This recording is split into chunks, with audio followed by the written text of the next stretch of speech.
This meeting is being recorded. Bom, pessoal, boa noite. Hoje a gente tem aí um convidado especial, Rogério Kaliya. Eu vou falar um pouquinho dessa trajetória dele, resumidamente. E eu queria dizer assim, que eu agradeço muito a presença de todos, e especialmente ao Rogério por ter aceito o nosso convite. O Antropos é um grupo de extensão da Universidade Federal de Juiz de Fora, que tem estudos e práticas antroposóficas. A gente já está no terceiro ano de atuação. E assim, é com muita satisfação que a gente tem tido convidados que têm e muito engrandecido assim, a nossa atuação e nosso trabalho também. E o Rogério é professor do curso de administração da USP de Ribeirão Preto, leciona meditação, mindfulness, organizacional, tem doutorado em engenharia de produção na USP de São Carlos e administração na Fundação Getúlio Vargas, com pós-doutorado no tema na Escola Paulista de Medicina, e também já trabalhou na iniciativa privada. E a nossa roda de conversa de hoje tem esse título, né, que também é o título do livro do Rogério, do Pensar Intuitivo na Ação e no Diálogo, uma introdução à filosofia da liberdade de Rudolf Steiner. Rogério, eu vou passar a palavra para você, e aí eu vou administrando aqui, né, as intervenções que, se as pessoas acharem por bem ir conversando, ou você quiser conduzir de uma forma que você fale primeiro, fica à vontade, e aí qualquer coisa eu estou aqui para ajudar, tá bom? Um abraço e boa noite. Obrigado, Silvinha. Gratidão, Silvinha, gratidão a todos pela presença. Bom, então o que a gente vai falar aqui é de uma tentativa de fazer uma interlocução entre mindfulness. Bom, a gente vai falar da filosofia da liberdade do Steiner, né? Que é a obra do Steiner, que eu tento fazer uma interlocução com o mindfulness, que é um campo de pesquisa bem robusto na medicina, na psicologia, na educação e agora nas ciências organizacionais, com bastante pesquisa empírica, enfim.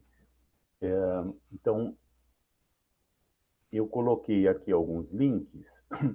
O primeiro é o resultado da nossa pesquisa de pós-doutorado, em que a gente utilizou essas práticas metacognitivas inspiradas na filosofia da liberdade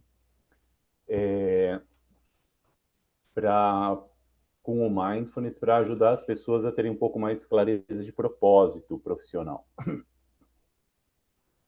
E a segunda, eu estou orientando mestrados profissionais aqui na Medicina USP, né, apesar de eu ser professor de administração, no mestrado profissional de gestão de organizações de saúde, e teve uma diretora de enfermagem, e a gente implementou um curso que eu formatei com base em mindfulness e essas práticas metacognitivas inspiradas na filosofia da liberdade, e aumentou a percepção de engajamento no trabalho. O terceiro link é do Second, que talvez é uma iniciativa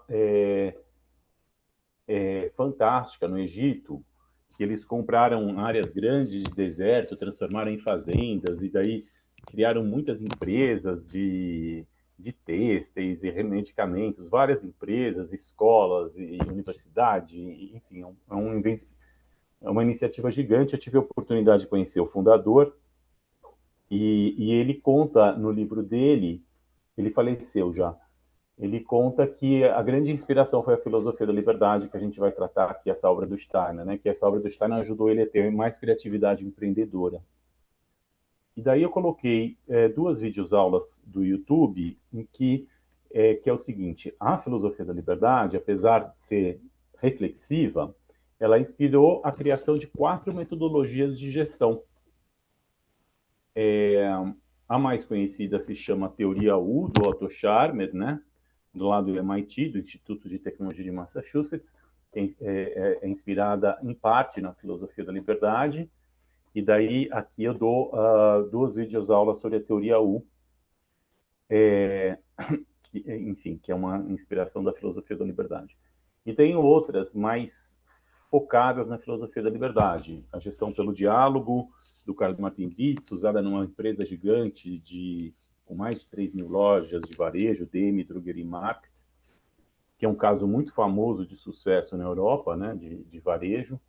Essa gestão pelo diálogo inspirada na filosofia da liberdade foi meu professor, Karl Martin Dietz, que formatou isso junto com o empresário Götz Werner. O Karl Martin Dietz está vivo, o Werner morreu ano passado. Daí tem, no livro Enterprise of the Future, do Friedrich Glasser, que é foi professor na Áustria, ele desenvolveu uma abordagem de gestão de problemas empresariais com base na filosofia da liberdade.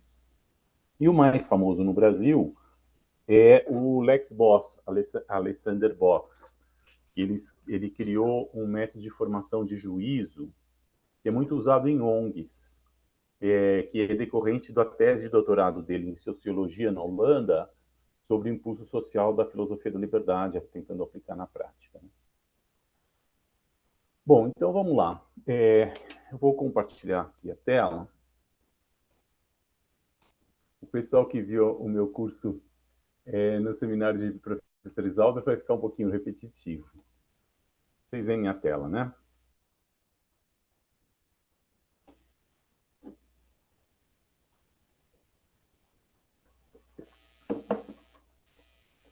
Bom, um amigo de Rudolf Steiner, o Walter Johannes Stein, estava caminhando com Rudolf Steiner nas ruas de Den Haag, na Holanda, em 1922, e ele falou: Steiner, você escreve tantas coisas, dá tantas palestras, né? E daí ele relata assim: eu perguntei a Rudolf Steiner, o que vai permanecer desse teu trabalho daqui a milhares de anos? E o Rudolf Steiner falou: nada além da filosofia da liberdade. Mas ela contém todo o restante.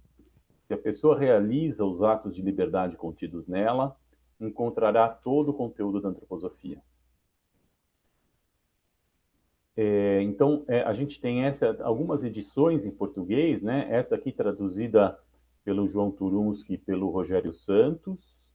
Eu dei uma forcinha na revisão e outros colegas, né? Então, o Rudolf Steiner lançou esse livro, a primeira edição, em 1894, já faz um tempão. E 25 anos depois, acabando a Primeira Guerra, ele lança a versão que ficou mais difundida do livro, que é o que a gente tem hoje, basicamente, inspirado nessa outra versão de 1918, com muitas complementações, alterações. Tem essa outra aqui, o Marcelo da Veiga, Cláudio Bertalô e Marco Antônio, eles criaram essa outra tradução aqui à direita, que eles, em parceria com a Universidade, com um grupo de pesquisa da Universidade Federal do Paraná, que eles tentaram fazer assim uma versão mais propícia para quem faz pesquisa acadêmica. O Rudolf Steiner levou 10 anos para escrever esse livro, e durante esse percurso, ele tinha uma amizade muito intensa com uma feminista, a Rosa Mayreda. E eles trocavam muitas cartas sobre os conteúdos que inspiraram a filosofia da liberdade. Em uma dessas cartas, o Rudolf Steiner escreveu assim para ela, que na filosofia da liberdade ele estava relatando o que ele vivenciou internamente. Não era uma especulação filosófica, era observar experiências mentais. Eu queria mostrar a biografia de uma alma almejando a liberdade, né? Ou de uma experiência mental almejando a liberdade. Então, a primeira parte do meu livro, né, para desmistificar essa obra do Rudolf Steiner, é da gente encontrar o pensamento intuitivo em momentos da nossa própria biografia. Porque a ideia é que a experiência da liberdade, o Steiner considera que ela vem de uma experiência criativa muito específica, que ele denomina uma experiência criativa do pensar intuitivo, né? Quando o Rudolf Steiner também estava, nessa época que ele estava escrevendo, ele tinha muitas restrições, era um jovem estudioso, né, universitário, com muitas restrições financeiras, e ele estava na Áustria, em Viena, e uma família judaica contratou o Rudolf Steiner para educar os meninos, os filhos em casa, principalmente o garoto Otto Specht, que ele tinha uma hidrocefalia, né, bastante líquido na cabeça. Hoje tem tratamento cirúrgico para isso, mas é muito recente. Até há um tempo atrás não tinha tratamento cirúrgico, né? E o Steiner observou então a criança ficava, depois que se dava aula 15 minutos, 20 minutos, a criança começava a ficar pálida, sem concentração. Então o Rudolf Steiner percebeu que ele tinha que preparar uma aula assim 2 horas para encaixar uma sequência de temas para que em 10, 15 minutos fosse possível dar aula. E ele tinha uma capacidade de observação que eu não tenho. Ele observou o menino e desenvolveu um tipo de uma terapia, enfim. E o fato é que o menino retrocedeu esse líquido na cabeça dele, né? O menino não tinha possibilidade de estudar nas escolas tidas como normais, e daí o Rudolf Steiner deu essa educação em casa, depois o menino pôde ir para as escolas tidas como normais. Ele teve o sonho de ser médico, se formou médico e morreu como médico durante a Primeira Guerra, né, como médico das tropas. Então, o que o Steiner é um exemplo de uma ação que vem por esse processo intuitivo, criativo, né? Que pode proporcionar uma experiência depois, uma experiência comparativa, né? De se sentir mais livre em relação às ações que a gente cumpre para atender expectativas das outras pessoas ou expectativa da gente, normas que de repente não fazem tanto sentido, emoções, raiva, né? Então, o que seria o que ele denomina de uma ação livre? Não é muito teorizado isso nele. A Filosofia da Liberdade não é tanto um livro muito teórico, é mais um convite a observar experiências mentais na ação. Experiências mentais que nos levam à ação e ao diálogo. Então, o que seria isso? São poucos convites para observar uma ação livre, né, por alguns atributos. Então, basicamente, eu colocando numa linguagem muito simples, é a espontaneidade. Mas uma espontaneidade que não vem de uma coisa especulativa, de um faz de conta, mas vem de observar de forma nua e crua, com mais riqueza de detalhes, os fatos ao redor daquele ambiente que a gente quer tomar uma ação, compreender de forma mais criativa aqueles fatos e interagir com as pessoas e se abrir o que nas pesquisas de mindfulness, né, a gente chama de atenção focal alternando com atenção aberta, open awareness, focus awareness, open awareness. Então, de se colocar no estado mental de receptividade para insights, e daí ter algum insight, algum pensar intuitivo, ver se faz sentido, vai lá e faz, né? Então, esse jovem educador, ele não viu nenhuma receita de bolo de como curar um menino com hidrocefalia, como educar um menino com hidrocefalia, né? Ele simplesmente observou com muita riqueza de detalhes e teve insights e foi lá e fez e foi checando se fazia sentido. Então, foi desse modo, bem espontâneo, que aquele jovem educador, Rudolf Steiner, pôde mostrar o melhor de si para o benefício das pessoas ao seu redor. Na autobiografia do Rudolf Steiner, ele escreve que a liberdade, a gente exerce ela no nosso querer, mas é no nosso sentir que a gente vivencia, né? Meio que em retrospectiva, assim, aquele gostinho, aquele tom, se a gente se sente mais autônomo, mesmo quase como num sentido de uma obra artística, né? Que ninguém precisa fazer aquele desenho, aquela escultura daquele jeito que você fez. Tem um protagonismo, uma autonomia. E no pensar ela é reconhecida. Então, que ações proporcionam esse sentimento de liberdade, né? Então, no capítulo 13, ele escreve assim: caso a liberdade deva se realizar, então, na natureza humana, a vontade tem que ser trazida pelo pensar intuitivo. Trocando em miúdo, eu tenho a impressão, né, eu li desse livro assim dezenas de vezes, desde o ano 1992, e dei muitos cursos sobre esse livro, né? E é muito importante no meu processo criativo de quando eu ajudei uma empresa multinacional a criar um departamento de sustentabilidade, de levar programas de mindfulness para a universidade, enfim. Agora, numa tentativa de usar esses processos criativos em intuitos da nossa Comissão de Diversidade, Inclusão e Pertencimento, com foco na questão da justiça racial, tenho tentado trazer esse processo criativo e de diálogo, né? Mas depois desses anos pesquisando e tentando praticar esse convite à observação dos processos mentais criativos, de ação e de diálogo, eu resumiria de uma forma muito simples. A impressão que eu tenho é que o Steiner, em algum momento, ele falou assim, peraí, deixa eu pegar o arquivo das minhas memórias, das minhas ações. As ações que eu fiz para cumprir normas, as ações que eu fiz para cumprir expectativas, movido pelos sentimentos, etc., pelo egoísmo, etc., etc. Agora, deixa eu tentar lembrar dessas ações e sentir em qual delas ecoa esse sentimento íntimo, muito subjetivo e pessoal. Nossa, aqui eu me sinto relativamente mais livre do que nas demais ações, né?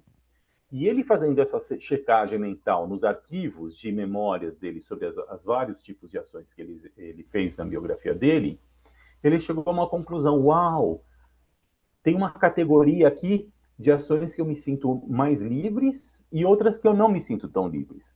Nessa aqui, em retrospectiva, quando eu recapitulo elas mentalmente, eu me sinto mais livre.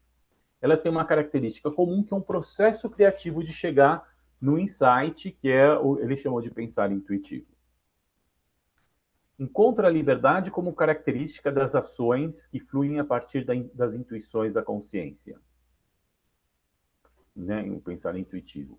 Então, o Steiner, ele estava fazendo essa interlocução, depois do doutorado dele em filosofia, ele estava tentando fazer essa interlocução com um campo do conhecimento humano e dos seus representantes, que são os filósofos e a filosofia, né?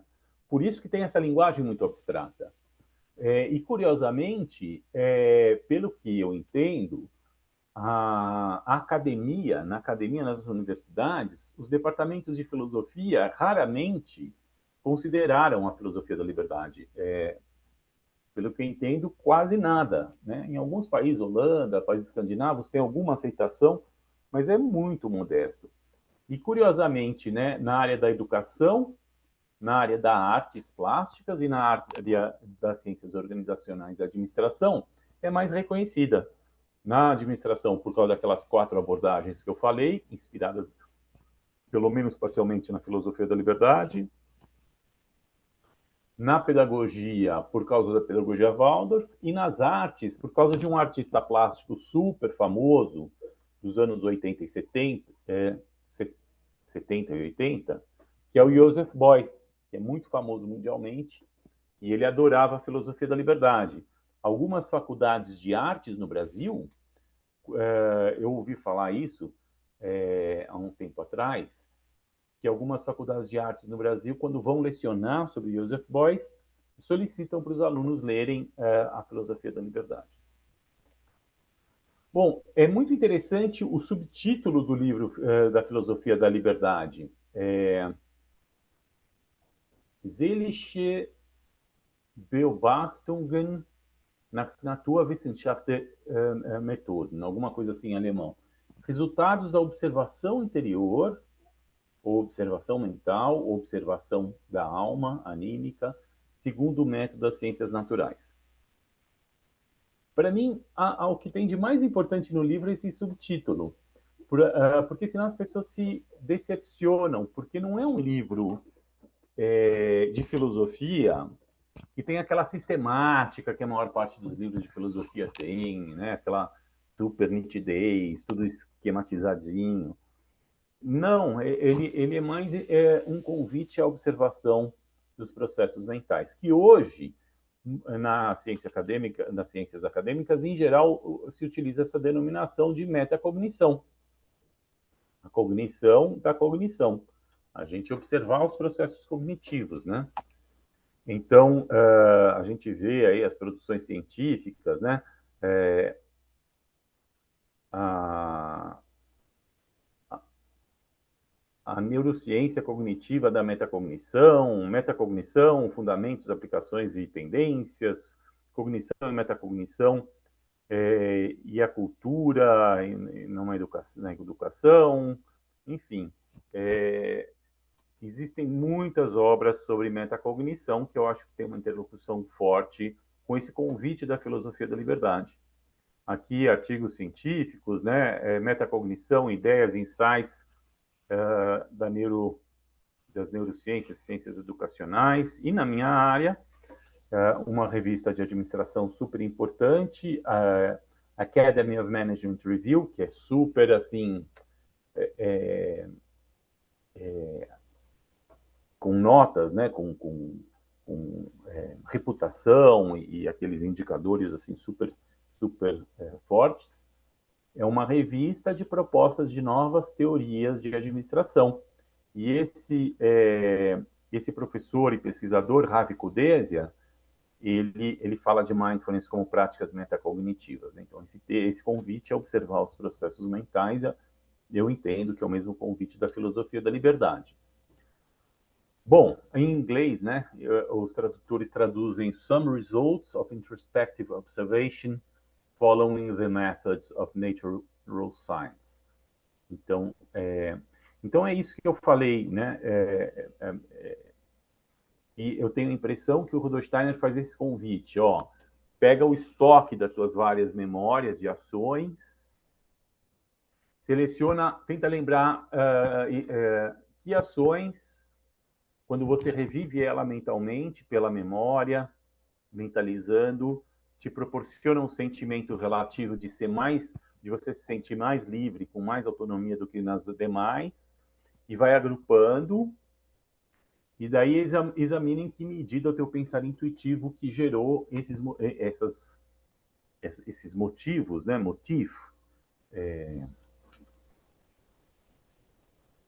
Propósito, né? A ideia da ação. Então, me parece que isso é um processo prático que a gente pode realizar, né? Então, a gente vai chegar com a relação na nossa experiência mental, entre três coisas: as ações que a gente realiza, em que medida proporcionam um sentimento de autonomia, de liberdade, e se teve um papel desse processo do pensar intuitivo. Eu já vou dar um exemplo disso. Eu gostaria de falar para vocês, né, um pouco sobre a minha relação com a antroposofia. Com 4, 5 aninhos... Para de compartilhar. Parou de compartilhar? Parou. Tá. Com 4, 5 aninhos, a minha mãe me levou numa escola em São Paulo, que hoje é chamada Escola Waldorf do Rudolf Steiner, na época chamava Escola Higienópolis, apesar que tinha acabado de sair da Higienópolis. Estava lá na rua Jovilene. E ela me levou para uma sala bem grandona, com uma mesa bem grandona, e tinha um quadro de um... Eu fiquei contemplando aquele quadro enquanto ela conversava com o seu Ítalo, que era professor, um italiano que era professor de inglês. E daí eu fui admitido no Jardinzinho, né? Isso acho que foi em 1975. E me chamou a atenção, né, o semblante daquela pessoa pintada no quadro, que era Rudolf Steiner. Então, eu estudei na Waldorf desde do Jardinzinho até... Fiz um intercâmbio de 8 meses na Escola Waldorf da Inglaterra, até 1988 eu me formei da Waldorf. Estudei 2 anos de medicina na USP, me decepcionei muito, assim, na época. Hoje está bem mais humanizado, mas eu me decepcionei muito numa cirurgia que as pessoas não estavam prestando plena atenção ao paciente, né? Uma menina com as alças intestinais para fora e as pessoas conversando de futilidades durante a cirurgia.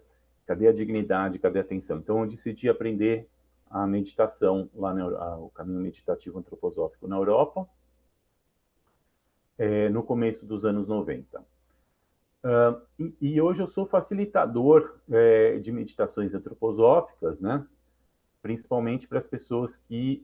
o Rudolf Steiner deu um conjunto de meditações para a pessoa se conectar mais diretamente com as fontes de inspiração da antroposofia, de forma prática, numa instituição que ele criou chamada Freihochschule für Geisteswissenschaft, Escola Superior Livre para a Ciência do Espírito.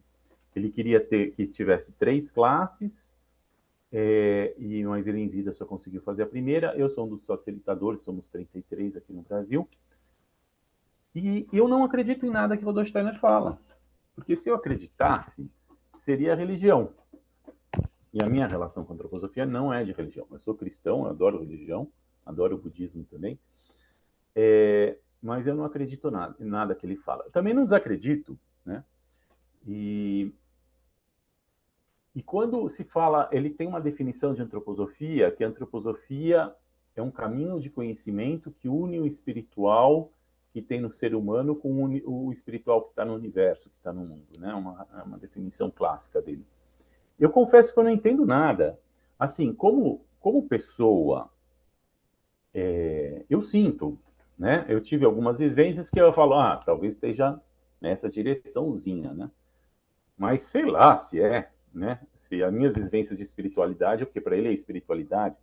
E quando eu vou pegar... Agora, como docente, como cidadão, eu sei que eu não entendo nada de antroposofia nesses termos. Por quê?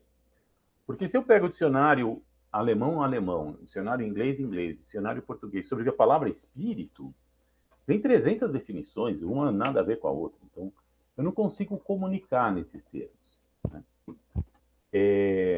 Eu consigo entender, eu gosto muito do Zen budismo, eu consigo entender como alguns autores de Zen budismo descrevem a experiência espiritual. Eu gosto muito do livro de meditação do Arthur Zayonk, de meditação antroposófica, né? Eu estou tendo um foco para tentar decodificar isso para acadêmicos, né? E a tradução não tá tão legal. É o melhor livro que eu conheço de meditação antroposófica, meditação como indagação contemplativa, Meditation as Contemplative Inquiry, Arthur Zayonk. É um físico, professor de universidade e um super meditante antroposófico, né?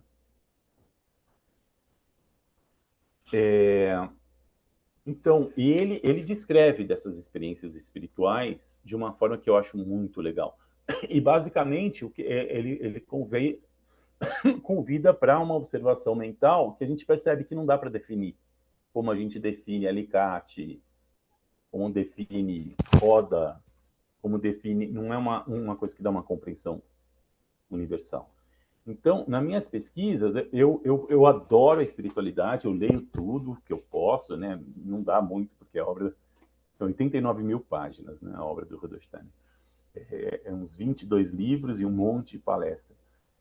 Então, como cidadão e como pesquisador, eu pedi licença para o Rudolf Steiner. Steiner, você me dá licença? Eu vou reduzir essa tua definição de antroposofia para aquela que eu dou conta.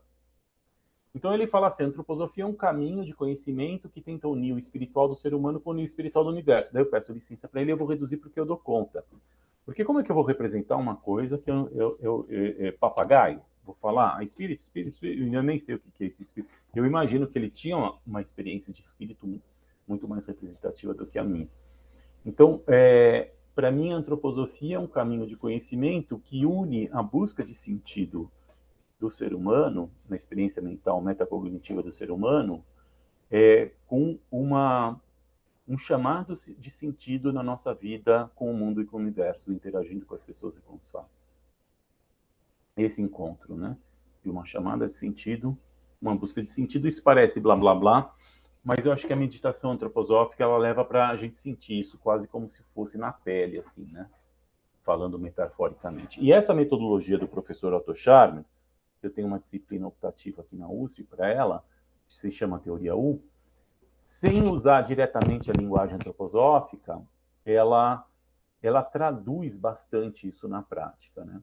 E está crescendo bastante o uso dessa metodologia, inclusive nas universidades da América Latina. Tem um grupo super forte de muitos professores na América Latina aplicando a teoria do Otto Scharmer, que é mentorado, o Otto Scharmer, pelo Arthur Zayonk. Então, basicamente, a meditação antroposófica, a teoria 1 é um método de fazer um mergulho assim, por exemplo, lá na USP, né? Os nossos alunos falam, cotistas, eles falam que a gente ama a USP, mas, nossa, é muito elitista. Eles falam assim, eu não me sinto pertencente, né? A gente ouve alguns que se sentem pertencentes, mas muitos, né, se sentem não pertencentes. Ah, sempre que tem um caso de sucesso que o professor vai falar na aula, um autor é sempre um branquinho, uma branquinha, um japonesinho, nunca alguém igual a mim, né? Falam alguns alunos afrodescendentes. Então, a gente está fazendo alguns projetos de teoria U que tem muito a ver com a filosofia da liberdade, o caminho meditativo antroposófico, que é de ter uma intenção. O impulso social da filosofia da liberdade é clareza de intenção. Todo o processo de sociabilidade é pela clareza em compartilhamento de intenções. E então a gente começa com a clareza de intenções, e daí a gente fala bem socraticamente, eu só sei que nada sei, baixa o topetinho, não sei sobre o que fazer com esse desafio de ajudar os alunos afrodescendentes a se sentirem mais inclusos e pertencentes. Então, dialogar com 20, 30 pessoas no campus, né? Graduandos, pós-graduandos, docentes, prestadores de serviços. Fui fazer uma imersão em Quilombo, na Bahia, dialogar com professores de administração na UFBA, a Universidade Zumbi dos Palmares, em São Paulo, para vir de dentro. Pela observação e pelo diálogo, a gente tem uma experiência mental que vem de dentro. Então, basicamente, a teoria U é uma aplicação do impulso social da filosofia da liberdade para transformar nossa experiência social intencional de um projeto que a gente tem uma intenção de contribuir numa meditação social, né? Bom, então vamos lá. Voltando.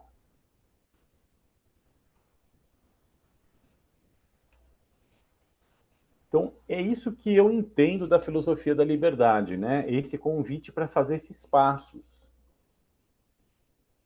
Nessas considerações sobre a vontade humana, foi apresentado que o ser humano pode vivenciar em suas ações para chegar a uma consciência, por meio dessa vivência, nossa, minha vontade é livre. Quer dizer, nos raros momentos que a gente tem uma vivência mental, cara, aquela ação XYZ, me sentir relativamente mais livre do que das demais, né? O que nos leva a sentir isso?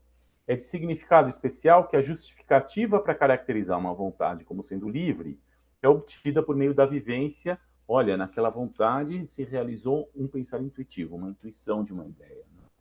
Isso só pode ser o resultado da observação. Aqui, ele está querendo dizer que não dá para falar isso de uma forma dogmática. Agora, eu vou decretar toda e qualquer ação livre de todas as pessoas, só se a pessoa achou que foi pelo pensar intuitivo, pela criatividade intuitiva. Tal. Não. Ele é o convite para a pessoa observar os seus processos mentais e constatar. Bom, deixa eu contar para vocês uma situação minha, um caso. Então, eu criei um método, né? O livro de meditação mais famoso de Rudolf Steiner chama Conhecimento dos Mundos Superiores. E o primeiro exercício mental contemplativo se chama Calma Interior. E, basicamente, o que eu fiz foi juntar os dois. Praticar o exercício da calma interior em ideias da filosofia da liberdade, para a gente tentar ver na nossa biografia mental e de ação e de diálogo se a gente sente que faz sentido aquilo que ele fala ou não. Talvez não faça. Então, basicamente, é esse o meu trabalho. Né? E a linguagem dos programas de mindfulness, de teoria U, ajudam muito a trazer uma experiência educacional para adultos nesse sentido. Eu tenho feito esse trabalho com alto escalão da Petrobras, refinarias, muito em hospitais, várias universidades, muitas startups, etc. Bom, então eu vou contar um caso e daí eu vou convidar, a gente não vai fazer aqui, mas eu vou convidar vocês para fazerem um exercício em algum outro momento. Eu vou dar uma recomendação desse exercício, que é assim. O primeiro passo é lembrar de uma ação que você realizou com a maior espontaneidade possível. Então, não é assim, eu vou realizar meu propósito, meus valores essenciais. Não é uma coisa planejada, assim, artificial zona, né? Legal, se você planeja, depois se sente liberdade, bom para você, tudo bem. Mas aqui, esse é o convite da gente tentar pegar uma ação em que teve uma característica, duas características. Uma, da gente realmente observar com sutileza de detalhes os fatos em jogo e se conectar com as pessoas. E dois, de ser espontâneo a partir dessa observação. Quer dizer, não veio da cachola. É uma fenomenologia interna e externa, né? Mas, enfim. Então, que eu vou chamar de uma ação genuína, né? Porque quando fala ação livre, as pessoas ou é 100% livre ou é zero. As pessoas vão para 880, e não é uma coisa que a gente está acostumado a usar no nosso dia a dia. E aí, vamos conversar? Qual foi a tua última ação livre? Né? Normalmente a gente não tem essa conversa com as pessoas. Mas a ação genuína já diz mais para as pessoas, está nessa direção. Então, eu tinha 16 anos, estava voltando de um intercâmbio na Waldorf da Inglaterra, de 8 meses lá, bem-vindo ao Brasil, 4 dias aqui. E na casa do meu pai, em Interlagos, estávamos em 4 pessoas lá, eu fui tomar café da manhã e vejo um 38 na minha cabeça, todos para a sala, mãos para trás. E eram 2 bandidos que nos amarraram super forte, né? Ficou com marcas das cordas, assim, muitas horas depois.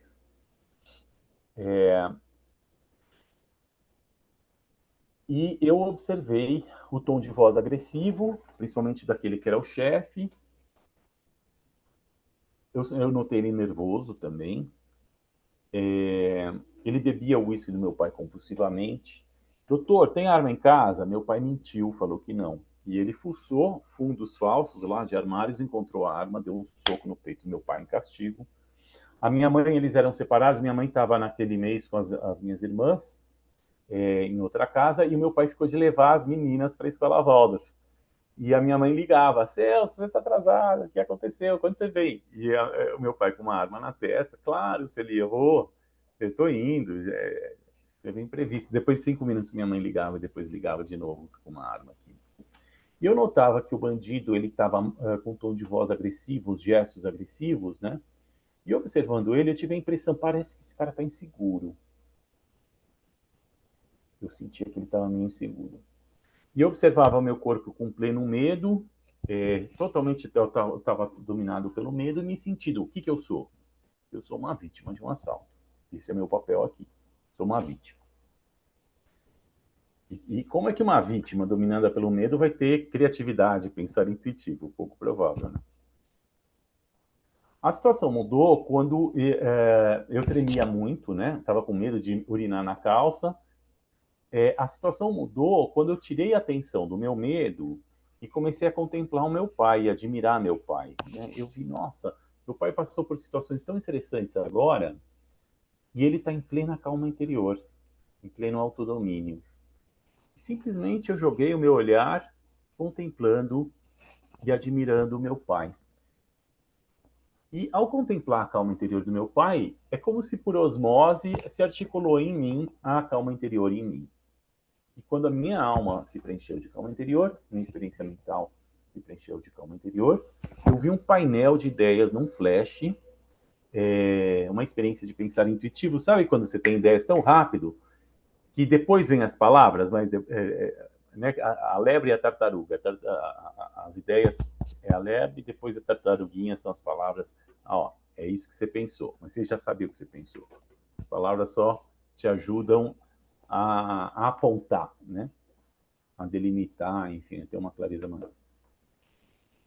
E daí o painel da ideia era assim, será que se a gente der uma tratativa mais gentil para essa pessoa, em reciprocidade, ele vai poder nos tratar com mais respeito, com mais respeito? Eu vi esse painel de ideias. E nesse momento, a minha experiência existencial com assaltos se dividiu em 2 camadas. Em uma camada, eu estava vivenciando o Rogério Kaliya com medo, se sentindo vítima, manda quem pode, obedece quem tem juízo. E em outra camada, uau, que ideia legal! Aqui eu posso testar coisas, né? Que ideia interessante, que assalto interessante. Ficou um assalto interessante nessa segunda camada. E ela não excluiu a primeira camada do assalto aversivo. E daí eu pensei assim, como é que eu coloco isso em prática? Já sei, vou passinho a passinho, vou ver se ele é comunicativo. E comecei a bater papo com ele de assuntos não relacionados ao assalto, assuntos aleatórios, né? E ele podia retribuir ou não, retribuiu. Então eu sei agora que ele é agressivo, que ele está agressivo, que ele está nervoso, mas eu sei também que ele é comunicativo. O pensar intuitivo e o diálogo acessaram uma camada que estava lá e eu não via antes. Estava potencial. Ele é comunicativo. Daí eu tomei segurança, né? Tomei confiança e falei, vou testar um pouquinho mais. Será que ele é colaborativo? Daí eu falei para ele assim, as coisas que você tirou de mim não vão me fazer falta, mas esse relógio de pulso que você tirou de mim foi minha avó que me deu. Eu amo tanto minha avó, é a lembrança que eu tenho dela. Seria tão bom se você pudesse me devolver esse relógio. O relógio parou, o tempo parou, parecia assim câmera lenta, né? Suspense. E daí eu vi ele pegando o relógio no bolso dele e me devolvendo. E naquele momento parece que virou uma chave e ele, o tom de voz agressivo sumiu e com um tom de voz mais gentil, ele soltou, ele deixou as amarras menos apertadas, um pouquinho mais frouxas, não soltou totalmente. O principal medo que eu tinha é que ele estava tremendo no revólver, e eu tinha medo de disparar um tiro de uma forma não intencional. E ele parou. O meu único objetivo é que ele parasse de tremer no revólver. E ele parou de tremer no revólver, né? Então foi um assalto VIP, um assalto humanizado. Se alguém quiser o contato dele, é muito bacana, ele faz visitas em casa, é uma experiência muito bacana para testar, né, a observação mental. E naquele momento, se descortinou para mim um aspecto do meu senso de propósito. Aqui eu não sou uma vítima de um assalto com medo, aqui agora eu sou um facilitador de diálogos potencialmente autotransformadores. Eu não transformei o bandido. O diálogo criou um contexto onde ele pôde manifestar o lado comunicativo, gentil e colaborativo que já estava potencialmente nele. E eu percebi aspectos dos meus valores genuínos, meu amor pelo processo criativo, meu amor pelo diálogo, que está em fluxo. Eu não sei o que vai dar. Vamos nesse vir a ser, entrar no vir a ser. Em alemão, werden.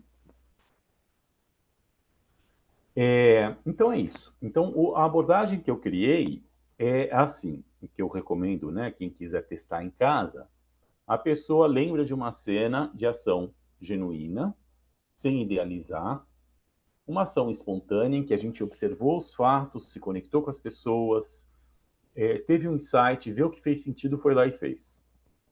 Então, a pessoa faz um documentário disso, né? Escreve 5, 10 minutos sobre essa cena. É legal escrever. O ato de escrita ajuda a gente a dar contornos e dar vida e ativar essa memória. E daí, o exercício que eu faço com as pessoas é de mentalizar essa cena por alguns minutos, onde foi, quando foi, pessoas envolvidas, a experiência visual, a experiência auditiva, olfática, os sentidos, a experiência de sentimentos, impressões, tons de alma, pensamentos, diálogos, fenomenologia externa, fenomenologia interna. Mentalizar essa cena, né? Deixando ela bem viva, como se a gente estivesse sentindo ela, vivenciando ela aqui e agora. Num segundo passo, contemplar em terceira pessoa, que é o exercício da calma interior que ele dá nesse livro Conhecimentos dos Mundos Superiores. Então, é como se a gente estivesse num helicóptero ou num banco assistindo aquele nosso outro você, o eu observador e o eu ator, atriz, passando por aquela cena do assalto. Como se a gente, quando a gente vê um melhor amigo da gente, uma irmã, se deixando levar pela raiva, a gente percebe, né? Opa, você está se deixando levar pela raiva. A perspectiva do observador tem mais sabedoria. Então, a gente ativa essa perspectiva do observador em terceira pessoa e a gente repassa aquela cena de ação genuína 2 ou 3 vezes, acessando aspectos mais essenciais. E no passo 3 a gente deixa ecoar. Atenção focal nos passos anteriores. Nesse passo 3 a gente open awareness, atenção aberta. Então a gente simplesmente faz uma colheita, deixa ecoar uma sabedoria de vida espontânea, um aprendizado de vida espontâneo sobre o sentido daquela cena para você. E para algumas pessoas, né, nesse momento, surge uma clareza de um senso de propósito que estava implícito naquele momento, estava codificado naquela cena, e de aspectos dos valores essenciais. Né? Em geral, para mim, isso que eu estou falando não funciona no primeiro dia. Eu faço do zero isso no dia 2, faço do zero no dia 3, e daí sim eu pesco, por exemplo, né, o meu propósito, eu sou um facilitador de diálogos potencialmente autotransformadores, que é o que ele fala no capítulo 8, da autodefinição pelo pensar intuitivo a partir de sentimentos existenciais. Então, eu tentei tangibilizar com esse método e validar ele, né, academicamente, está num processo muito inicial de validação, mas tem surtido alguns resultados em escalas psicométricas de percepção de sentido de vida e de engajamento no trabalho, quando as pessoas compartilham cenas assim. A gente percebeu que é um efeito social interessante quando as pessoas compartilham essas cenas. Porque as pessoas se conectam como antropos, né? De uma forma humana, genuína. Então, que imagem interior, no capítulo 1 da Filosofia da Liberdade, ele vai falar que a gente se relaciona com as pessoas através de imagens interiores, representações mentais que a gente tem daquelas pessoas. Quão bonitinha e quão genuína e quão representativa daquele ser, daquele antropos, daquele ser humano, é a imagem que a gente tem dela. Né? Me parece que essa abordagem da Filosofia da Liberdade ajuda a gente a perceber o sentido que a pessoa dá para si própria, que é o capítulo 14 da Filosofia da Liberdade. São 15 capítulos, que a gente vai tentar, no capítulo 8, a gente vai tentar buscar esse sentido, essa autodefinição pelo pensar intuitivo, a gente com a gente, um autoconhecimento pessoal. E no capítulo 14, o outro. Vou fazer um parênteses aqui. O Rudolf Steiner, ele tentou, muitas das iniciativas que ele fez vingaram, deram frutos, né? Pedagogia, medicina, agricultura. No impulso social foi bem limitado, uma parte do impulso social, né? A trimembração social. E então ele tentou de tudo que é jeito explicar a ideia da trimembração social e tal. E basicamente é muito revolucionário o conceito, porque é você pegar a esfera do direito, tem uma lógica de votação, de democracia, que funciona para a gente criar acordos e leis que todo mundo considera que é justo. E ninguém vai gerar injustiça em ninguém. Então, de igual para igual, é muito importante essa lógica democrática. Mas a lógica democrática, por si só, ela não é muito funcional quando o que está em jogo é a gente se autoconhecer, a gente buscar a autodefinição pelo pensar intuitivo. Não funciona. E a lógica das organizações econômicas, segundo Rudolf Steiner, é de atender necessidades. E essa lógica de criar produtos e serviços para atender necessidades é uma lógica que, por si só, também não é muito funcional para a gente praticar no autoconhecimento, para encontrar o senso de propósito. Por isso que ele achava, ele bolou essa ideia da trimembração social no intuito de nunca mais a humanidade ter que passar por algo tão ruim como a Primeira Guerra Mundial. Ele fez um diagnóstico em 4 camadas. Ele achou assim: a Primeira Guerra Mundial foi causada pelo acúmulo de problemas sociais que não são resolvidos, vai criando uma panela de pressão, pum, daí tem a guerra. Não é novidade, beleza. Mas de onde vem esse acúmulo de problemas sociais não resolvidos? Daí ele faz um diagnóstico bem atípico.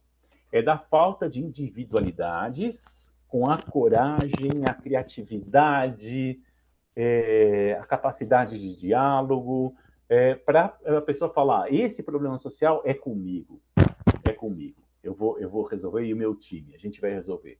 Coragem, criatividade, fantasia, motivação, positividade. Então, atributos de uma individualidade única que vai atrás. E por que tem tão poucas individualidades com esses atributos? Pelo pensar morto, pelo pensar sem vida. né, pela falta do cultivo do pensar intuitivo. Então, essa ideia de que ele tem de falar assim, a lógica econômica tem que ficar no econômico para suprir necessidades, ela não pode invadir essa esfera do indivíduo buscar o melhor de si. E a lógica democrática é para a lógica democrática, para todo mundo se tratar de forma justa, e não para a pessoa pegar essa lógica e forçar, que daí a pessoa não vai encontrar. Vamos votar aqui, né? Qual é o senso de propósito da Silvinha, né? Para a gente pode parecer engraçado. Eu tenho uma amiga que viveu muitos anos em kibbutz, e ela era criança, virou adolescente, e teve uma reunião que os caras votaram qual ia ser a profissão dela. Ela caiu fora, né? Então, democracia é ótimo, mas não para eu me escolher o que eu quero. Então, ele chamou isso de vida espiritual livre. É um âmbito social com uma lógica invertida. Em geral, no econômico, a gente se une para um propósito de resolver necessidades. No jurídico, na esfera do direito, a gente se une para criar acordos e normas nas quais ninguém vai se sentir injustiçado. E aqui é o contrário. A vida social, na vida espiritual livre, ou vida cultural, é difícil de traduzir. Eu já vou dar uma proposta de tradução. Seria o contrário. Seria o princípio social é o indivíduo que tenta se encontrar nessa esfera. Para ele buscar o melhor de si, para ele encontrar sua fonte de coragem, de criatividade, de habilidades de diálogo, habilidades artísticas, enfim. E a sociedade e as organizações estão de apoio para aquele indivíduo, né? Eu estou vendo aqui a Carol, então seria a vida espiritual livre tem como propósito e a lógica de encontrar a carolicidade da carolicitude, ou a monicacidade da monicacitude, né? Essa era a lógica. E daí ele tem um conjunto, ele tentou explicar isso daí um tanto de jeito e não dava certo, não conseguiu. E daí o pessoal juntou um dinheirão, o pessoal se mobilizou, e assim, nada deu certo. E daí, acho que, agora eu não lembro se foi em 1920 ou 1922, ele tentou explicar de um jeito totalmente diferente em umas palestras que eu gosto muito, que ele vai falar assim, em geral, as instituições de educação e de tecnologia, hoje em dia, as tradições das culturas humanas eram muito fortes em mitologias, em espiritualidade, em fatores culturais que favoreciam a pessoa se encontrar e se autodefinir, de um jeito que hoje não é mais adequado para a individualidade contemporânea, mas funcionava naquela época.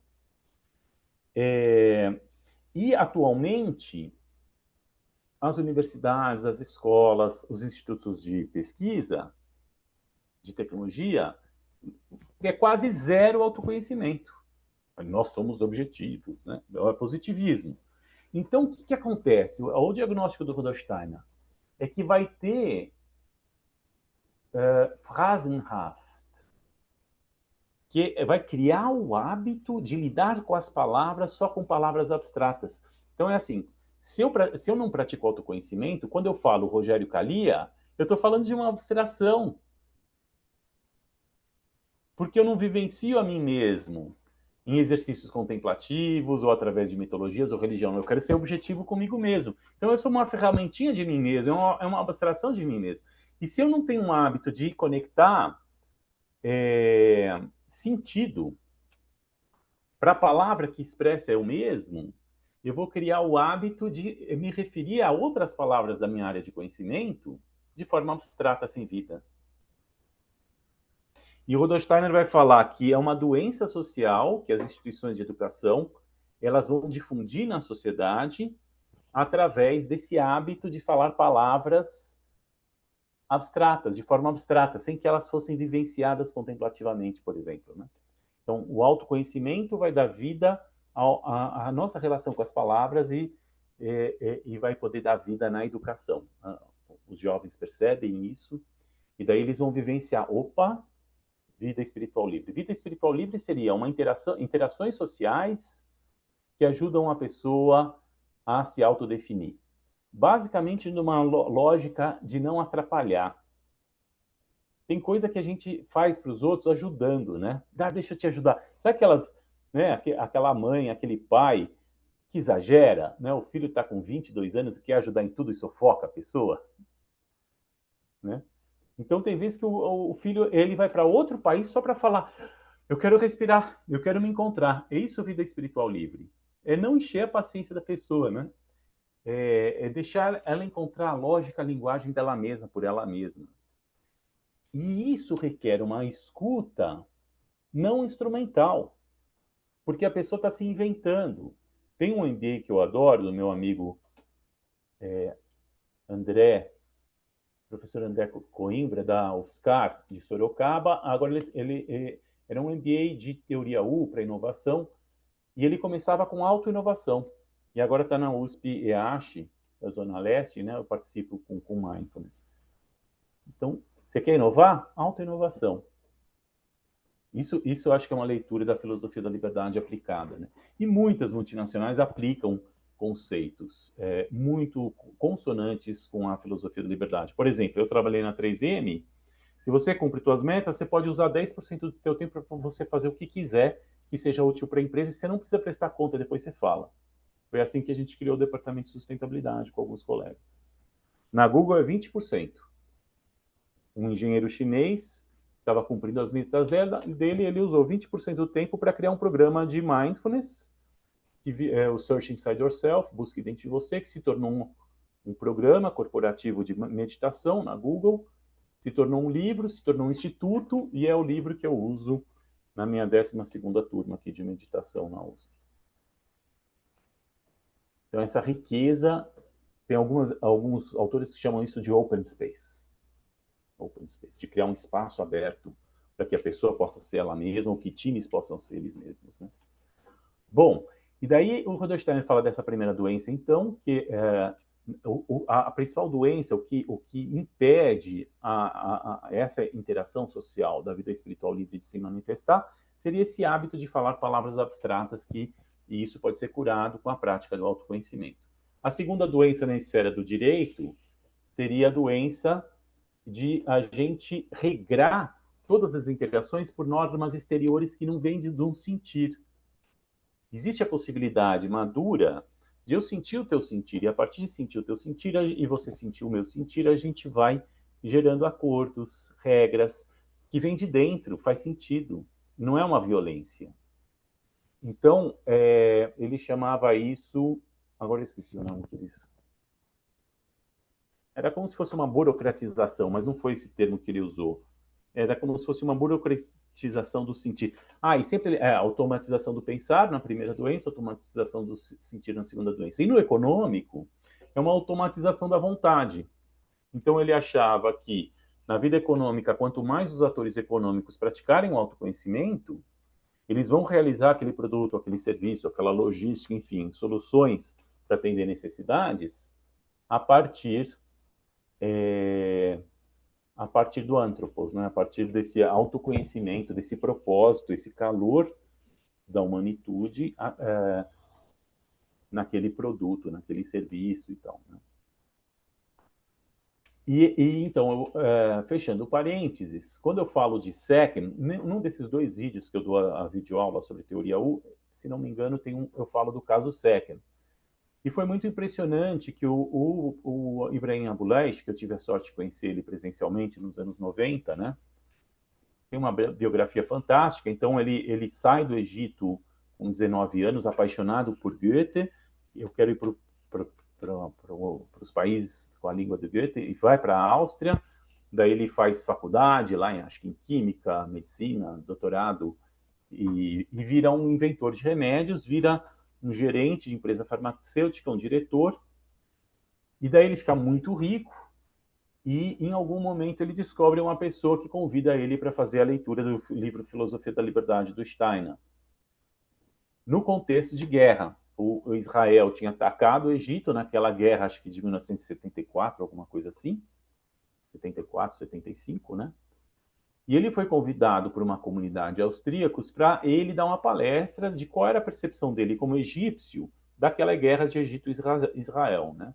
E ele fecha a palestra falando assim: eu considero que o governo do Egito e de Israel deveriam tirar todo o dinheiro da parte bélica e colocar em educação, porque pessoas bem educadas dialogam e conseguem superar conflitos. E, ao final da palestra, uma senhora falou: Ah, o senhor conhece o livro do Steiner, Filosofia da Liberdade? Isso que o senhor falou está escrito lá. Não, não conheço. Então, vem estudar na minha casa. E daí, ele teve uma vivência do pensar lendo esse livro, do pensar intuitivo. E quando ele foi para o Egito, ele viu um deserto, ele teve uma imaginação, ele teve um insight, uma fantasia moral, e viu uma fazenda biodinâmica com agricultura antroposófica servindo de base para dar vida para aquele exército, criando bases para uma economia, para empresas. E hoje eles têm mais 10 empresas, então, de alimentos, de remédios, de têxteis, e eles financiam toda a educação Waldorf até a universidade, medicina antroposófica, com clínicas e tal, e eles estão tendo impacto agora, eles têm 16 metas, 16 áreas de atuação, e em 3 delas eles já têm um papel de beneficiar o Egito como um país, né? Então é interessante, é um caso que o fundador considera que a filosofia da liberdade foi chave para transformar a capacidade do pensar dele para ser mais prática.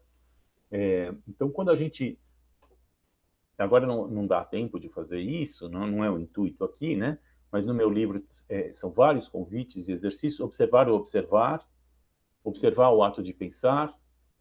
Então, e depois no social. Então, primeiro a gente vai essa parte simples de desmistificar, né? Uma ação genuína tua. E daí você contempla, pratica aqueles exercícios contemplativos. Opa, então o pensar intuitivo está em mim. A ação livre, a ação genuína está em mim. Então, beleza. Eu vou começar a conversar não como uma coisa abstrata. Eu vou dar vida para esse meu aprendizado com a filosofia da liberdade. Essa é a parte 1. A parte 2, a gente vai fazer exercícios sistemáticos para a gente observar o nosso ato de observar e o ato de pensar. Isso a gente vai meio que desconstruir representações mentais que impedem a gente de ter uma interação com muito mais riqueza de sutileza com as coisas que a gente observa. Se a gente observa com mais riqueza de sutileza, a gente pode ter ideias mais inseridas visceralmente naquela fenomenologia, né? Do que se a gente já vem com abstrações. E depois a parte social, aplicar isso em gestão de conflitos, em diálogos colaborativos e criar esse ambiente de autoconhecimento compartilhado que pode gerar muita autoconfiança. Era uma hipótese que eu tinha, mas agora a gente tem essa pesquisa que eu orientei, né, na medicina, em que mostrou que melhorou os indicadores de engajamento no trabalho desses líderes que fizeram esse programa de mindfulness e práticas metacognitivas inspiradas na filosofia da liberdade. Era isso que eu tinha para falar para vocês. Fico aberto para o diálogo. Obrigada, Rogério. Quem quiser falar, pode começar.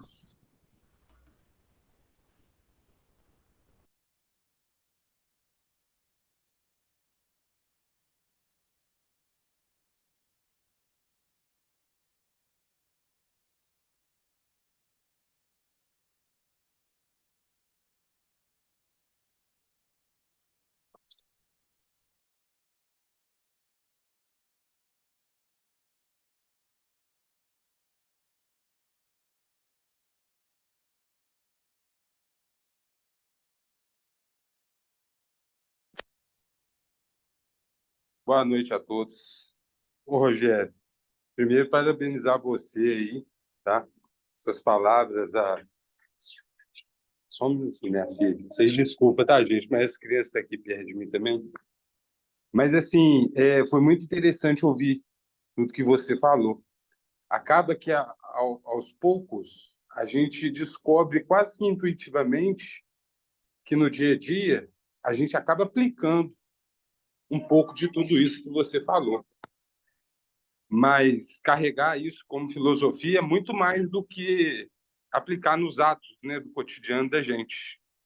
É quase que transformar, ter o poder de conseguir transformar uma comunidade, uma sociedade, né, em volta de um propósito que a gente sabe que tem que atender os anseios individuais, mas que a sociedade tem como base a busca do coletivo.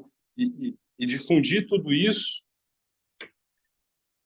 eu acredito que é, é aproximar um pouco mais de aplicar isso mais como filosofia no dia a dia. Obrigado, Wagner. Bem essa a intenção mesmo.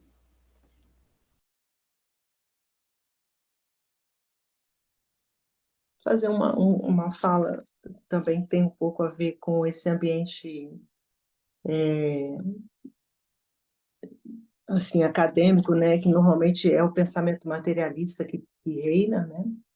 E, e assim, conseguir implementar um programa de mindfulness em que o ambiente já não é muito favorável para isso, é um grande desafio, né?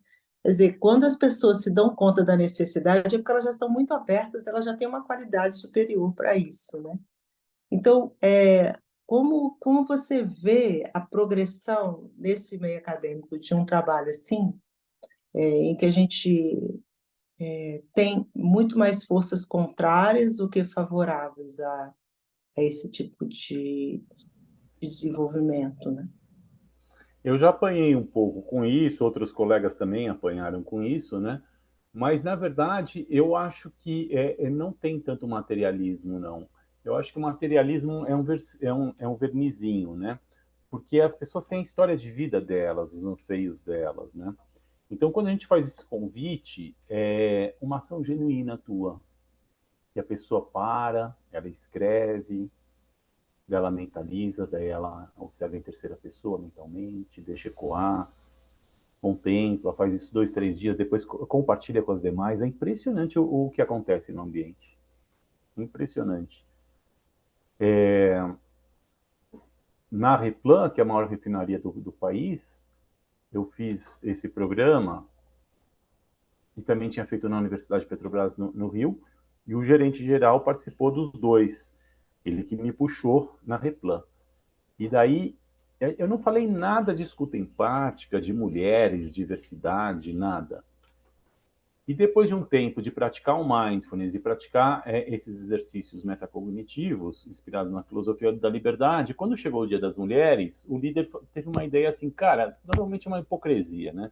90% das pessoas aqui são homens, 10% são mulheres, né? A maior parte da alta gestão é só homem na refinaria. E do Dia das Mulheres é um bando de homem falar para as mulheres, que bonitinho o Dia das Mulheres. E as mulheres ouvindo, sim, é bonitinho. Dessa vez não, vamos fazer um evento de escuta. E então ele se permitiu escutar a experiência delas, né? E se sensibilizar por isso. Né?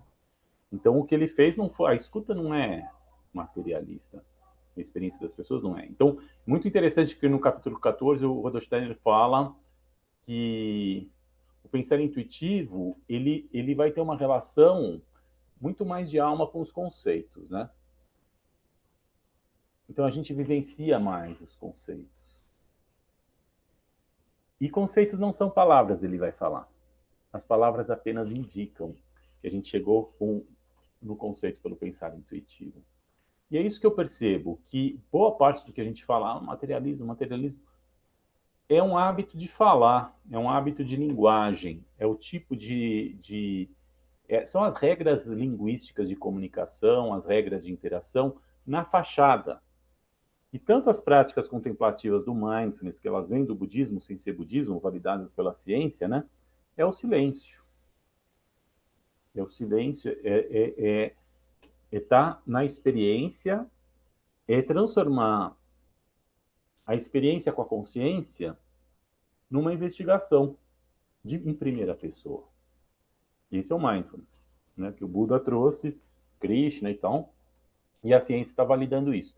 E isso faz uma interlocução muito boa com o convite da metacognição, da filosofia da liberdade. Então, o que eu percebi? É assim, na graduação é impressionante a demanda dos alunos pelos cursos de mindfulness, né? De teoria U está melhorando agora, porque eu tive muita facilidade de estruturar o programa de teoria U, que é esse mais inspirado na filosofia da liberdade, para os pós-graduandos, para mestrandos e doutorandos. Então, a gente estudava 4 obras, que era Apologia de Sócrates, do Platão. Então, era Abordagens de Gestão pelo Diálogo, o nome da disciplina. Ela está em pause agora, ela está um pouquinho congelada, mas a gente fez muitas turmas de mestrandos e doutorandos. Então, Platão com Sócrates, o diálogo socrático, David Bohm, que é um físico que tem uma proposta e uns textos maravilhosos sobre diálogo, ele fazia os diálogos com Krishnamurti, enfim, daí ele propôs isso. O David Bohm, não, o Martin Buber, maravilhoso, né, Eu e Tu, sobre diálogo, e a Filosofia da Liberdade, com o meu livro. E essa era a parte teórica. E a parte aplicada era a abordagem da teoria U, em que a gente fazia um projeto em que a gente meditava, ouvia as pessoas, observava as situações e tentava fazer alguma coisa prática. Os alunos adoraram. E daí essa diretora da enfermagem pediu, Kalia, você pode levar lá para o meu time do hospital? E daí a gente foi esse doutorado, o mestrado dela, né? Na graduação, a disciplina de Mindfulness, ela é muito demandada. Então, na pandemia, eu tive mais de 200 alunos. Eu estou aqui em Ribeirão, vieram 80 da Politécnica, dos engenheiros lá, 20 da São Francisco, de tudo que é campus da USP, tinha gente participando. Hoje, nas minhas disciplinas, gente da pedagogia, da economia, da contabilidade, da faculdade de esporte, assim, direito, tá vindo gente do campus inteiro vindo meditar. E não só sou eu, não. Tem uma professora da enfermagem que tem disciplinas de mindfulness, práticas contemplativas, em Harvard, Stanford, Oxford é super forte. Então, está tendo bastante. E tem algumas...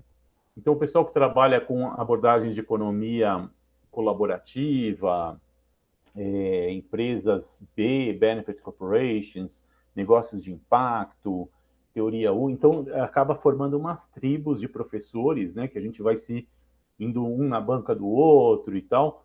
O pessoal da teoria U é assim, para a antroposofia, onde eu mais fico à vontade é com o pessoal de teoria U das universidades, né?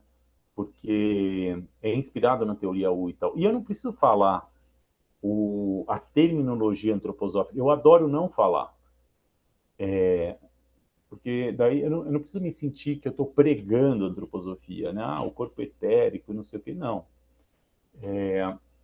Então eu não vejo materialismo. Eu vejo mais materialismo no movimento antroposófico atualmente do que na academia. E, assim, eu estou um pouco bravo. Eu tenho feito críticas, mas estou sendo bem ouvido, né? Para a gente se proteger aí de críticas de livros e artigos que vão criticando, que é uma escolha nossa, é um auto-boicote, é fácil de resolver. Estou propondo algumas soluções, mas teria que fazer uma autocrítica com base na filosofia da liberdade e tal. Isso está sendo feito, vai ser solucionado em algum momento. Mas pegar um conhecimento espiritual e transformar numa terminologia engessada é justamente essa doença que o Rudolf Steiner, nessas palestras que eu falei de 1920, que ele criticou nas universidades, é o pessoal fazendo no movimento antroposófico, né? Já vira uma terminologia engessada, um monte de receitinha, sem se conectar com o voo livre do pensar intuitivo para se autoconhecer e se abrir à essência do outro, né? E daí a gente fica muito mais materialista do que eles, porque daí a gente está transformando um brotinho, uma semente que está brotando, né, numa coisa pesada. Então, quando a gente mantém essa leveza intuitiva, os jovens se interessam. Senão, os jovens não se interessam, né? E senão não vai dar frutos também, começa que uma hora começa a engessar. Tem uma vitalidade legal o movimento antroposófico no Brasil, mas essa profundidade que a filosofia da liberdade proporciona, eu sinto um pouco de falta. Daí fica um bom de... A gente acaba papagaiando frases do Steiner, que isso não tem nada a ver com conhecimento, né? Então, para mim, o movimento a proposta da antroposofia, ela tem 3 ou 4 pilares, assim. É lógico, depende da liberdade da pessoa, quais pilares ela vai ativar. Então, o principal que o Rudolf Steiner propõe é o caminho meditativo. E vai, então, os exercícios complementares, da lógica do pensar, da determinação da vontade, da positividade, do equilíbrio emocional, da calma interior, enfim, tem toda uma lógica de exercícios de preparação até que a pessoa começa a fazer as meditações antroposóficas e tal, e tem um leque de meditações impressionante. E então os meus amigos Flávio Milanese e Marilda Milanese, com esse caminho meditativo, eles inventam remédios lá com Sirimin, né? Tem uma criatividade, então aumenta bastante a criatividade. Então, o primeiro pilar é o caminho meditativo. O segundo pilar é essa atitude fenomenológica que o Goethe propôs, o Steiner aprofundou isso daí, que é observar, observar, observar, observar, observar e trazer para o silêncio. Né? Com os fatos da vida, com a criança, na pedagogia, com as necessidades do cliente, no empreendedorismo, enfim. O terceiro pilar, para mim, é o pensar intuitivo, né? Na ação e no diálogo, é a filosofia da liberdade, mas não como citações filosóficas abstratas, mas como um exercício de autoobservação mental e de diálogo que depois pode ser colocado em palavras assim. E são muito consonantes com mindfulness, com as pesquisas de metacognição, enfim. E o mais importante de todos, para mim, é o diálogo de coração para coração com pessoas, né? Eu tenho um diálogo excelente com materialistas nietzscheanos, né? Que tem toda uma espiritualidade materialista no Nietzsche. Ele super... muitas das pessoas que enfatizam as artes, a Viviane Mosé, por exemplo, uma super especialista em Nietzsche, né? Ela super enfatiza as artes, e a gente conversar com os povos originários, com os quilombolas, né? É muita beleza, é muita cultura, né? Então, esse diálogo, além das terminologias do certo e do errado, esse diálogo que vem das asas do senso de propósito, dos valores essenciais que a gente encontra nessas ações de ação genuína que dão segurança para a gente. Daí a gente não precisa estar no certo e errado, a gente pode mergulhar no mundo do outro, na perspectiva do outro. Para mim foi muito curioso, porque o Rudolf Steiner fazia questão que a antroposofia não fosse uma religião, ele enfatizava bastante isso. Mas vieram alguns teólogos.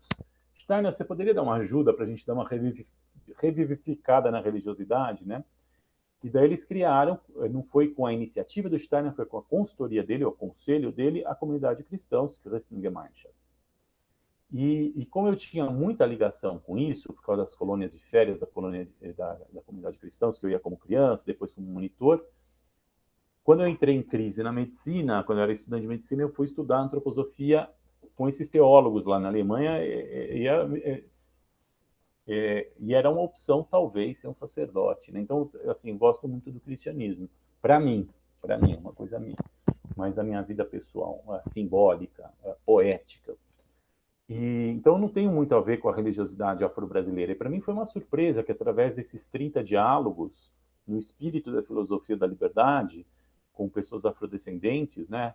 Aqui em Ribeirão, em São Paulo, na Bahia, eu sonhei com um orixá.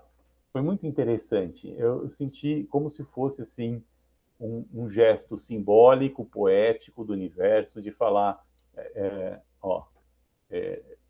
você pediu licença, está aqui, né, para você entrar nessas narrativas, nessa lógica tão diferente do que você está acostumado e que é tão importante para a autoestima dos teus alunos que buscam esse caminho, né?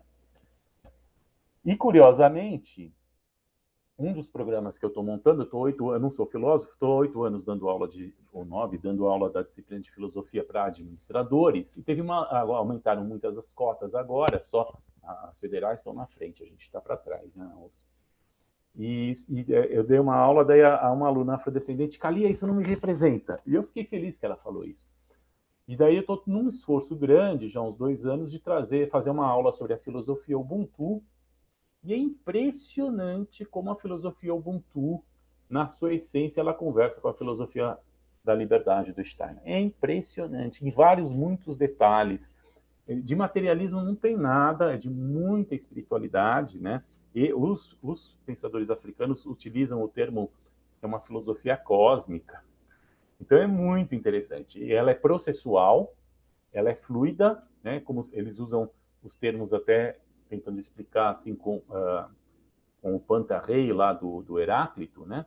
Então não é uma coisa em caixinhas estanques, ela é um processo vivo, a filosofia da liberdade também tem muitas semelhanças com a filosofia da liberdade numa sequência diferente. A filosofia da liberdade vai do indivíduo para o diálogo, de diálogo para a coletividade, da coletividade para uma experiência da espiritualidade do universo. E a filosofia Ubuntu é na sequência contrária. Então elas se encontram. É muito interessante.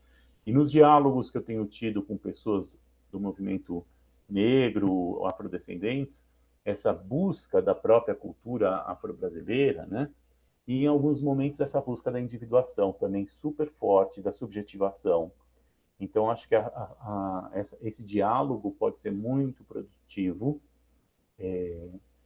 de colocar a filosofia da liberdade a serviço da justiça racial, do diálogo, né, entre as nossas várias raízes culturais. Isso porque numa disciplina aqui, muitos seminários Waldorf me chamam para dar curso de filosofia da liberdade. Teve um de Aracaju, e a moça falou assim, Kalia, isso é muito eurocêntrico. E com razão. Mas depende o que é a filosofia da liberdade. A filosofia da liberdade não é o livro, para mim. Para mim é o livro e o convite. O convite para observar a minha experiência mental e escutar a tua, a filosofia da liberdade não tem fim. É quando aquela moça afrodescendente que fez essa crítica gentil, eu devia ter dado essa resposta, não dei, eu estou até querendo procurar ela para dar essa resposta agora. A filosofia da liberdade, graças a Deus, é incompleta, ela está esperando as tuas ações genuínas para ela estar mais completa, né, de você como mulher afrodescendente. Né? Ela está esperando o encontro com a filosofia Ubuntu para ser mais completa. Né? Ela é a busca do espírito livre, que se faz pelos usos do pensar intuitivo, e é bonita essa palavra em alemão, greifen, begreifen. A palavra compreender, ela tem a garra, parece uma garra da águia, né? Ela atua, o espírito, né, atua, o espírito livre atua. Então, muitas pessoas que mergulharam profundamente na filosofia da liberdade de forma viva viraram empreendedores. Vários casos. Quer dizer, não tantos casos, uns 5, 10 casos, assim, mas viraram empreendedor, porque consegue pegar o modelo de negócio, né? A necessidade.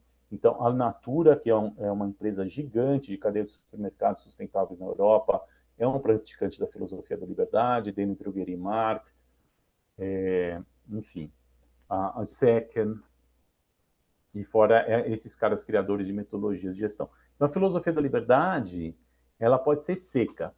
Quando eu pratico a meditação antroposófica e me inspiro, para mim é uma mitologia, várias coisas que eu leio da antroposofia, eu não acredito, então, mas faz bem para minha alma. Para mim é uma mitologia bonita. Mas eu não vejo isso como uma prescrição. Mas tem uma musicalidade para mim, é puramente poética. Daí, quando eu vou para a filosofia da liberdade, se torna concreto. Eu consigo, nem sempre dá certo, mas daí ter algum insight a serviço daquele aluno, a serviço daquela coletividade de alunos que está com alguma demanda, né? Então, se presta muito para essa postura de se colocar a serviço. Rogério, Olá, Mônica. eu te observando, eu fiquei pensando assim, o quanto que aquela experiência sua na situação lá que você viveu do assalto, o quanto que o que você fala hoje tem um vínculo grande com aquilo tudo e que talvez você só consolidou e trouxe, né? Porque parece que você já tinha isso na sua cabeça, assim, isso já estava ali, né? E que isso trouxe para o restante, né? Então, se existe essas questões de que a antroposofia que pega a gente, né? Ou que existe karma, que parece que isso já era alguma coisa que você tinha e que só transformou depois em conhecimento, né? Mas isso é só uma fala. Agora, olhando você, é a segunda vez que eu te ouço falando assim sobre esses assuntos. Eu me preocupo com uma questão. Acho muito interessante você falar de tantas organizações empresariais e tantas coisas voltadas para a produção econômica, né? Teoricamente, uma empresa que tem objetivos econômicos de produção estarem tão vinculadas e ser tão fácil o entendimento desses. Não queria usar conceito, mas dessa visão sobre a vida, dessa visão sobre a ação humana, né?